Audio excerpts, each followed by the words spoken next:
Dear students, आज हम बात कर रहे हैं स्टीम जनरेटर यूनिट में इक्विवेलेंट एवापोरेशन और उसकी एक्सप्रेशन पे। तो इक्विवेलेंट एवापोरेशन क्या होता है? एवापोरेशन कभी भी ऐसा नहीं होता है कि किसी एक पैरामीटर पे डिपेंडेंट है, या परफॉर्मेंस ऑफ द बॉयलर जो रहती है वो कभी भी एवापोरेशन पे डिपेंड नहीं रहती है। कुछ और भी फैक्टर रहते हैं जिसपे कि वो डिपेंड करती है, जैसे कि temperature of feed water, quality of steam जिसमें कि वेट हो सकती है, ड्राई हो सकती है या सुपर हीट हो सकती है। तो प्रेशर ऑफ स्टीम क्या है उस पर भी डिपेंड करती है, कंडीशन ऑफ फ्यूल क्या है उस पर भी डिपेंड करती है। तो ये सारे पैरामीटर बॉयलर की इक्विवेलेंट एवापोरेशन की परफॉर्मेंस को अफेक्टेड करते हैं। यदि दो बॉयलर की जनरेटिंग कैपेसिटी सेम है, बट स्टीम को जनरेट जो है डिफरेंट टेम्परेचर और प्रेशर पे किया गया है सेम ग्रेड ऑफ फ्यूल को, तो ऐसे बॉयलर को हम कंपेयर नहीं कर सकते हैं for the basis of evaporation. यदि एवापोरेशन के बेस पे हमें कंपैरिजन करना है तो वहां पे इक्विवेलेंट एवापोरेशन टाइप का वर्ड इस्तेमाल करना पड़ेगा, जो कि लॉजिकल मेथड माना जाता है। अब इसकी क्या डेफिनेशन होती है ये समझने वाली बात है। इसकी डेफिनेशन ऐसी है कि equivalent of evaporation of 1 kg of feed water at 100 degree centigrade to dry and saturated steam at standard atmospheric pressure of 1.013 बार। इसका मतलब ये है कि यदि फीड वाटर जो कि 1 kg का है 100 डिग्री सेंटीग्रेड पे सप्लाई किया जा रहा है और उसको उसी टेम्परेचर पे ड्राई और सैचुरेटेड स्टीम बनाया जा रहा है जहां पे कि एटमॉस्फेरिक प्रेशर 1.013 बार है, उसे हम इक्विवेलेंट एवापोरेशन के नाम से जानते हैं। और उस स्टैंडर्ड एटमॉस्फेरिक प्रेशर पे जो लेटेंट हीट ऑफ वेपराइजेशन होती है वो 2257 किलो जूल होती है। इस क्वांटिटी को हम स्टैंडर्ड एवापोरेशन रेट के हिसाब से समझते हैं। क्या एजम्पशंस लेके चलते हैं इक्विवेलेंट एवापोरेशन के लिए, ये समझना जरूरी है। सबसे पहला, फीड वाटर जो सप्लाई किया जा रहा है बॉयलर में वो 100 डिग्री सेंटीग्रेड पे कर रहा है। एवापोरेशन जो स्टीम का हो रहा है वो 100 डिग्री पे हो रहा है। स्टीम जनरेशन जो हो रही है वो ड्राई या सैचुरेटेड कंडीशन पे हो रही है। ऐसे एजम्पशन लेके हम इसके न्यूमेरिकल और सारी चीजें परफॉर्मेंस निकालते हैं। तो एक्सप्रेशन की बात कर रहे थे इक्विवेलेंट एवापोरेशन की, तो यहाँ पे बॉयलर जो है एमएस केजी की स्टीम जो है पर आवर के बेस पे पी प्रेशर और टेम्परेचर पे बना रही है, जहां की एंथैल्पी जो है फ्लूइड की HF1 है।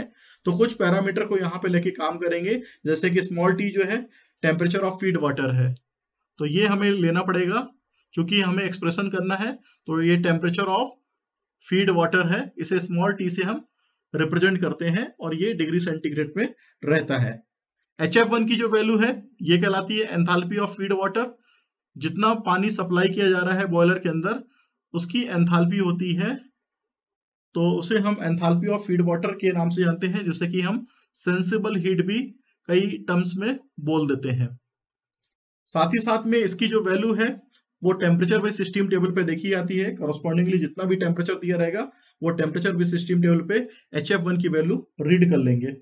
H जो कि स्टीम तैयार हो रही है, अब स्टीम कौन सी तैयार हो रही है ये हमें देखना पड़ेगा। तो ये एंथैल्पी है जिसे कि हम टोटल हीट का नाम भी देते हैं।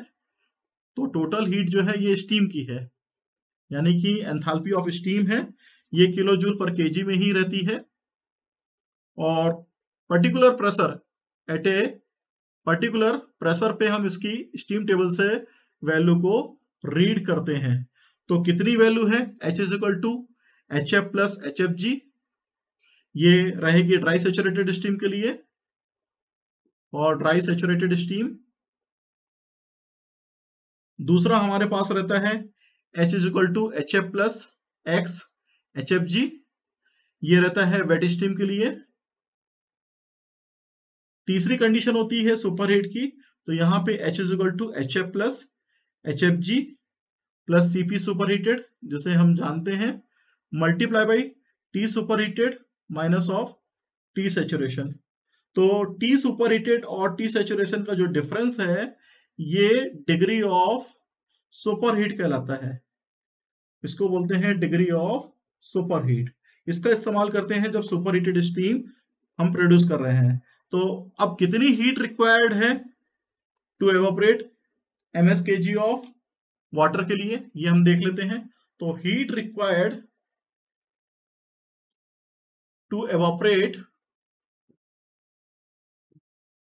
ms kg ऑफ वाटर, ये हमारे पास है MeH- ऑफ HF1।